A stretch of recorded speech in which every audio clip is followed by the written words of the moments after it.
Easter குண்டு தாக்குதல் நடைபெறத்துக்கு சரியா 5 நாட்களுக்கு முன்னுக்கு அப்ப ஜனாதிபதியாக இருந்த மைத்ரிபால ஸ்ரீசேன இலங்கையிலிருந்து சிங்கப்பூருக்கு பயணமாக இருக்கிறார். இதற்கு பிறகு சிங்கப்பூர்ல என்னெல்லாம் நடந்தது, இந்த குண்டு தாக்குதலுக்கு பின்னணியில மைத்ரிபால ஸ்ரீசேன என்னெல்லாம் செய்திருக்கிறார் என்று இப்ப மரண தண்டனை விதிக்கப்பட்ட இந்த பூஜித ஜெயசுந்தர ஒரு அதிர்ச்சியான வாக்குமூலத்தை வெளியிட்டிருக்கிறார். அவையெல்லாம் என்னன்றதை விரிவா பார்க்கலாம். அதே போல 2010ஆம் ஆண்டு முன்னாள் ஜனாதிபதி மஹிந்த ராஜபக்சவனுடைய ஆட்சி காலத்துல வெறும் 2 வருடங்கள் அமைச்சராக இருந்தவர் தான் மெர்வின் சில்வா. இன்றைக்கு இவருடைய பேர்ல 600 மில்லியன் ரூபாய் சொத்து பட்டியல் வெளியிடப்பட்டிருக்குது. உண்மையிலேயே உங்களுக்கு மிகுந்த ஆச்சரியமாக இருக்கும், முழுமையாக சொல்றேன். ஆக இவையெல்லாம் என்னன்ற பற்றியும் மேலும் பல முக்கியமான செய்திகளை பற்றியும் தான் இந்த காணொலியில விளக்கமா பார்க்க போறோம். என்ன விடயம் என்று சொன்னா, முன்னாள் ஜனாதிபதி மஹிந்த ராஜபக்சவனுடைய ஆட்சி காலத்துல சரியா 2010ஆம் ஆண்டு மார்ச் மாதம் 31ஆம் திகதியில இருந்து 2012ஆம் ஆண்டு மார்ச் மாதம் 31ஆம் திகதி, அதாவது வெறும் 2 வருடங்கள் அமைச்சராக இருந்தவர் தான் இந்த மெர்வின் சில்வா. இன்றைக்கு இவர் இந்த அமைச்சராக இருந்த 2 வருட காலப்பகுதிகளில் சேர்க்கப்பட்ட மொத்த சொத்துக்களுடைய பெறுமதி 600 மில்லியன் இலங்கை ரூபாய் என்று சொல்லி வெளியிடப்பட்டிருக்குது.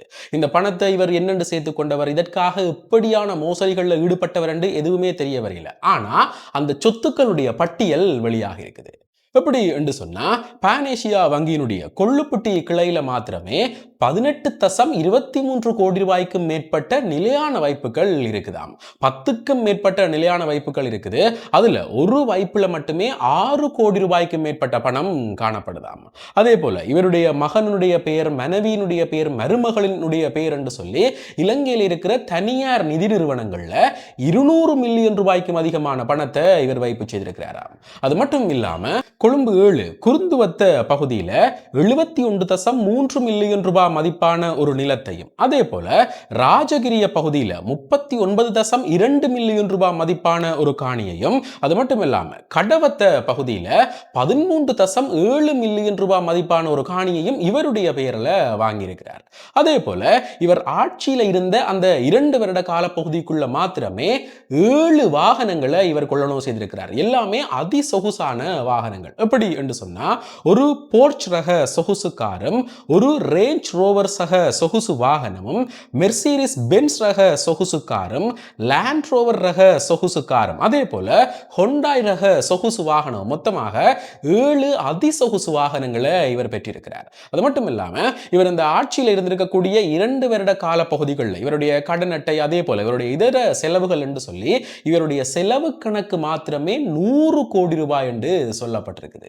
உண்மையிலேயே 2 வருடம் அமைச்சராக இருந்தவருடைய சொத்து தான் இன்றைக்கு 600 மில்லியன் ரூபாய்கள் என்று கணக்கெடுக்கப்பட்டிருக்குது. இந்த பணங்கள் எல்லாமே எப்படி வந்தது, எப்படி இந்த 2 வருட காலத்துக்கு இதை சம்பாதிச்சு கொண்டவர், அது மட்டும் இல்லாம இப்ப வாங்கியிருக்கக்கூடிய இந்த வாகனங்களுடைய பெறுமதியே பல கோடிக்கணக்கான ரூபாய்களுக்கு கொண்டு போய்விடும்.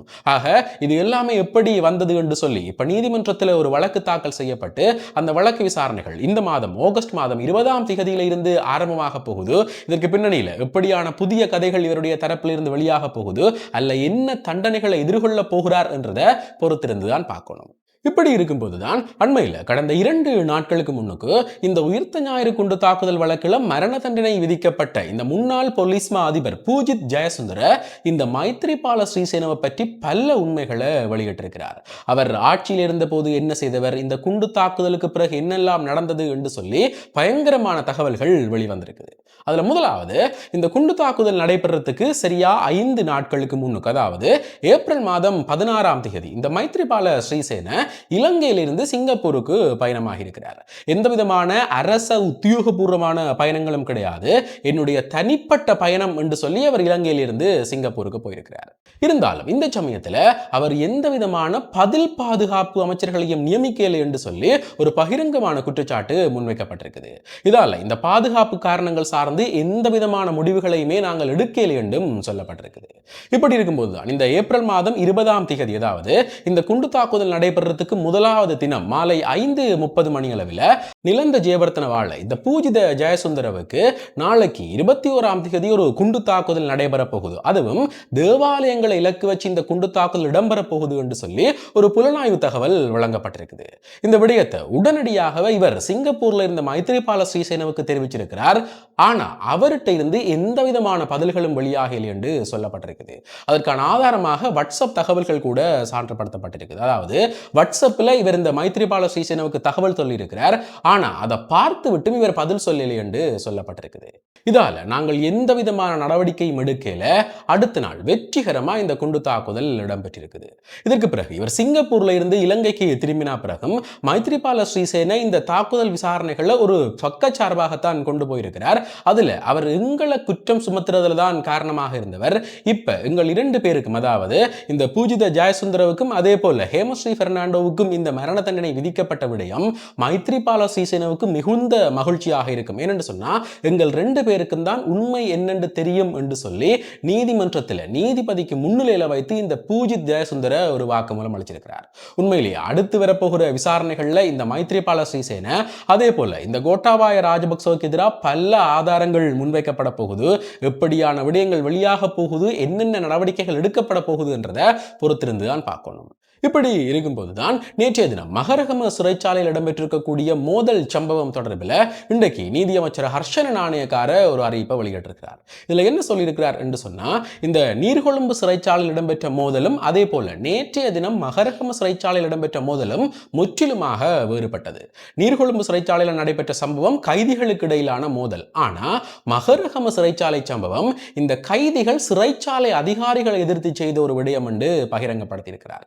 ஏன் என்ன நடந்திருக்குது என்று சொன்னா, இப்ப இந்த சிறைச்சாலைகள்ல போதைப் பொருளை கட்டுப்படுத்துறதுக்காக நாங்கள் புதிய நடவடிக்கைகளை மேற்கொண்டிருக்கிறோம். இதால கைதிகளுக்கு மிக ரகசியமாக கிடைக்கிற போதைப் பொருட்கள் கூட இப்ப முற்றிலுமாக தடுக்கப்பட்டிருக்குது. இதால தான் சிறைச்சாலை அதிகாரிகள் மேல இந்த கைதிகள் கோபம் கொண்டு நேற்றைய தினம் தாக்குதல் நடத்தியிருக்கிறார்கள்.